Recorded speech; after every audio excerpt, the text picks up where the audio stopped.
বাবু যেখানে ক্রিকেট শেখে সেখান থেকে একটি পিকনিকের ব্যবস্থা করা হয়েছে। আজকে সন্ধেবেলা আমরা সেখানেই এসেছি। জায়গাটা ভীষণ সুন্দর। ঢুকেই দেখলাম রাধাকৃষ্ণের একটি মন্দির, আর চারিদিকে ফুল গাছ ফল গাছ একেবারে ভর্তি। কি সুন্দর দেখুন ফুলটা। আর এদিকে লিচু গাছে দেখুন, লিচু একেবারে ভর্তি হয়ে আছে। বাবু গেল তার বন্ধুদের কাছে। অনেক বাচ্চা একসঙ্গে হলে যা হয়, ওদের তো আজকে আনন্দের শেষ নেই।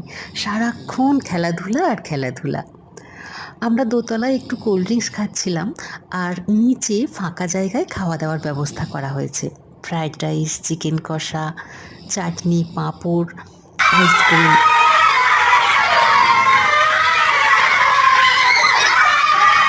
এদের হুল্লোড় দেখে বুঝতেই পারছেন এরা কতটা খুশি। আর বাবু এদিকে ঘোড়া চড়ছে চেয়ারে বসে। আমাদের খাওয়া দাওয়া হয়ে গেছে, সব চেয়ার ফাঁকা দেখতেই পাচ্ছেন। এবার বাড়ি